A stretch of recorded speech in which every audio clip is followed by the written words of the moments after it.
Hello दोस्तों, welcome back to my new video. सबसे पहले डिस्क्लेमर देना चाहूँगा कि इस वीडियो को प्योरली एजुकेशनल पर्पस के लिए ही रिकॉर्ड कर रहा हूँ। मैं कोई भी बाई या सेल का रिकमेंडेशन इस वीडियो के माध्यम से मैं आप लोगों को नहीं दे रहा हूँ।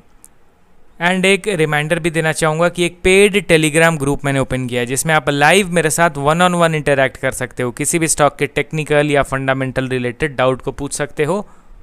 ग्रुप ज्वाइन करने के लिए आपको सिर्फ वन टाइम का पेमेंट करना होगा 3999 रुपीज़ का, एंड लाइफ टाइम का सब्सक्रिप्शन आपको मिल जाएगा। ग्रुप ज्वाइनिंग लिंक वीडियो के डिस्क्रिप्शन बॉक्स में दिया गया है, वहीं पे मेरा ईमेल आईडी भी मेंशन्ड है, चाहे तो मुझे आप ईमेल भी कर सकते हो फॉर दिस ज्वाइनिंग पर्पस। तो चलिए दोस्तों, आज इस वीडियो में हम लोग कुछ ऐसे स्टॉक्स के बारे में बात करेंगे जिन्होंने बढ़िया लेसन दिया है स्टॉक मार्केट के बारे में। एक समय था जब ये सारे स्टॉक्स एकदम 90 डिग्री में दोस्तों ऊपर की ओर मूव कर रहे थे, एकदम एक्सपोनेंशियल तेज़ी स्टॉक्स में। गिर ही नहीं रहा है ये स्टॉक, गिर ही नहीं रहा है। एंड लोग यहाँ पे अब हर्ड मेंटालिटी को फॉलो करते हुए सारे लोग यहाँ पे स्टॉक को बाई करते जा रहे हैं। एंड बाइंग करने के बाद भी ये स्टॉक फर्दर ऊपर जाते जा रहा है, ऊपर जाते जा रहा है। सारे ट्रेंड में ये सारे स्टॉक्स आ गए थे, यूट्यूब में वीडियोस अपलोड होने लग गए थे। यहाँ पे कंपनी के फंडामेंटल्स भी बेहतर हैं, बट अभी जहाँ पे भी आप खरीद रहे हो वहाँ पे भी आपको कंटिन्यू लॉसेस का ही सामना करना पड़ रहा है इन स्टॉक्स में। तो ये एक बढ़िया लेसन है इन कैटेगरी में, मतलब कि इस वीडियो में जो 4 स्टॉक्स को मैंने इंक्लूड करा ना, उस पैटर्न को आप समझिए दोस्तों, एंड उसी पैटर्न में ट्रैप होने से हमें बचना है। अगर यहाँ ट्रैप हो भी गए तो आगे आने वाले केसेस में ट्रैप हम लोग नहीं होंगे, ये सोच के चलना है। तो पहला स्टॉक हमारे लिस्ट में आपके सामने है IRFC लिमिटेड। करेंटली देखा जाए तो 1.5% के करेक्शन के साथ 84 के लेवल पे ट्रेड कर रहा है।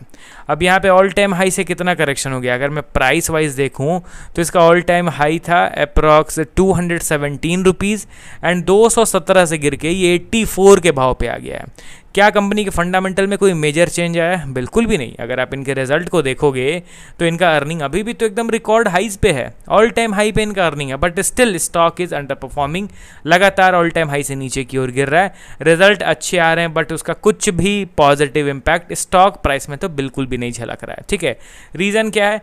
कोई कितना भी शानदार क्वालिटी स्टॉक क्यों ना हो, एक समय होता है दोस्तों ऊपर जाने का, उसके बाद वो करेक्शन मोड में आना ही आना है।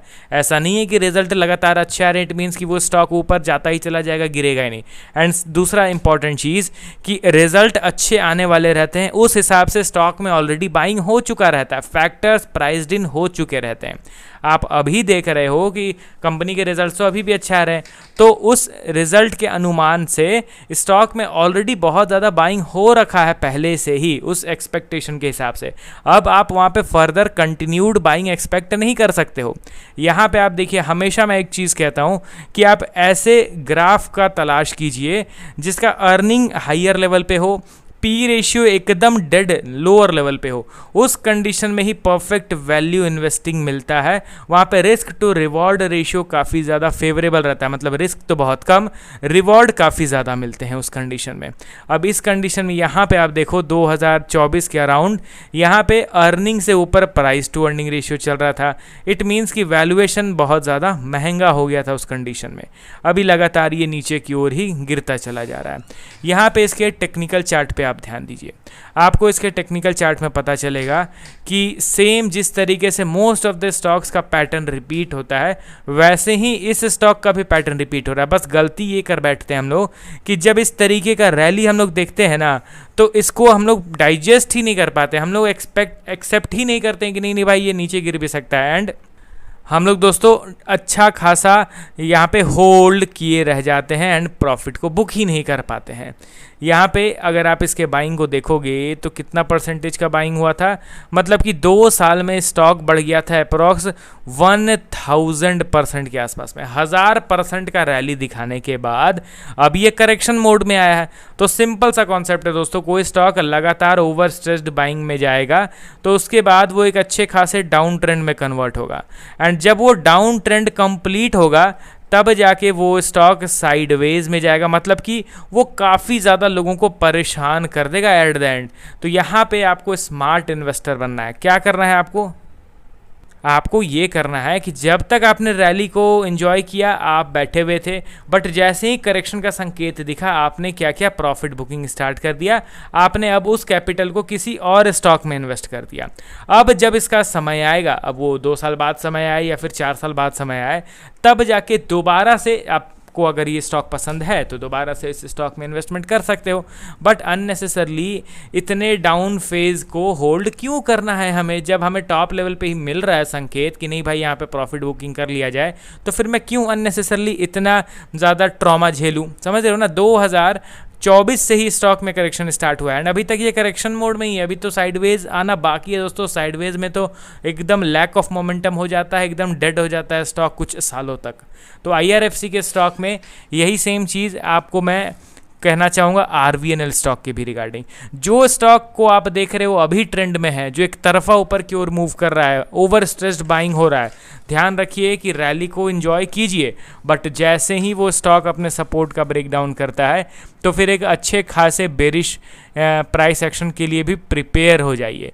वहाँ पे फिर आप ये ज़िद्दी बन के नहीं बैठोगे कि नहीं भाई इतना ऊपर उठाए अब और कितना नीचे गिरेगा, ज़्यादा नीचे नहीं गिरेगा, नहीं, वैसा नहीं होता है। बायस्ड ओपिनियन स्टॉक मार्केट में अगर रखेंगे तो अच्छे खासे प्रॉफिट को भी लॉस में निकलना पड़ जाएगा। RVNL के स्टॉक को अगर देखा जाए तो ये अपने ऑल टाइम हाई से कितना डाउन है, करंटली 66% डाउन है। 66% डाउन है, बट स्टिल यहाँ पे रिकवरी का तो कोई सवाल ही नहीं उठता है, क्योंकि ये अभी भी एक डाउन ट्रेंड पैटर्न को ही फॉलो कर रहा है। यहाँ पे अभी साइडवेज पैटर्न का तो अभी बाकी है समय, ठीक है। अगला और लास्ट स्टॉक हमारे, सॉरी 2 और स्टॉक का मैं एग्जाम्पल दे देता हूँ। इन स्टॉक्स में करेक्शन उतना नहीं हुआ है, बट इसी सिनेरियो में परफेक्टली फिट बैठते हैं। नाम है Mazagon dock ship builders limited. यहाँ पे आप ध्यान से देखिए तो ऑल टाइम हाई से स्टॉक में करेक्शन हुआ है। ये हमारा अल्टीमेट सपोर्ट लेवल है एंड इस सपोर्ट लेवल के ब्रेकडाउन के बाद फिर से शॉर्ट टर्म के लिए एक पैनिक सेल ऑफ वाला सिनेरियो क्रिएट हो जाएगा। मझगांव डॉक में भी मैं कोई बुलिश रिवर्सल या फिर बुलिश व्यू एक्सपेक्ट करके नहीं चल रहा हूँ। एंड लास्ट स्टॉक हमारे लिस्ट में आपके सामने है कोचिन शिपयार्ड लिमिटेड। आप एक बार इसके बाइंग को देखिए दोस्तों, किस हिसाब से बाइंग हुआ था 2020 में। 2020 में ये ट्रेड करता था अप्रॉक्स 115 रुपए के आसपास में। अगर मैं वहाँ से इसके रैली को मेजर करता हूँ तो स्टॉक ऑलमोस्ट 2000% से भी ज़्यादा का रिटर्न डिलीवर करके देता है महज 4 सालों में। 4 साल में 2000 से भी ज़्यादा का रिटर्न, तो ऑब्वियसली उसको ओवर स्ट्रेस्ड बाइंग ही कंसीडर करेंगे। अब करेक्शन होगा तो डिसेंट होगा ना। अभी ये अपने ऑल टाइम हाई से कितना डाउन है, अप्रॉक्स 48%। एंड यहाँ पे बीच बीच में बहुत शार्प बाइंग स्पाइक आएगा, बट फिर भी मैं इंटरेस्टेड नहीं रहूँगा। एंड ये जो जिस तरीके से मैं डील कर रहा हूँ इन स्टॉक्स को, इसी तरीके से मैं बाकी के स्टॉक्स को भी डील करता हूँ जो ओवर स्ट्रेस्ड बाइंग के बाद नीचे की ओर गिरते हैं। यहाँ पे देखिए दोस्तों, लोअर लेवल से बाइंग स्टार्ट हुआ था, यहाँ से यहाँ अप्रॉक्स 112% का शार्प बाइंग हुआ था, बट एट द एंड देखिए बाइंग सस्टेन हुआ नहीं, सारा बाइंग को इसने इरेज कर दिया। इंस्टेंट बुलिश रिवर्सल कैसे मैं एक्सपेक्ट करूँगा, अभी तो ये डाउन ट्रेंड में ही है, फिर साइडवेज होगा, समझ रहे हो ना। तो इस साइकिल को समझिए। एंड इस वीडियो को बनाने का मेरा मकसद यही था कि आप भी न्यूट्रल रहिए, बायस्ड मत हो जाइए, किसी पर्टिकुलर स्टॉक में ज़्यादा अटैचमेंट मत फील कीजिए, ठीक है। जो स्टॉक बहुत तेज़ ऊपर की ओर जा रहा है तो वो अच्छा खासा करेक्शन मोड में भी आएगा, बस फ़र्क ये है कि वहाँ पे डिटैच होने की ज़रूरत रहेगी हमें स्टॉक्स के साथ, ठीक है। चलिए मिलता हूँ नेक्स्ट वीडियो के साथ। Okay then, bye bye.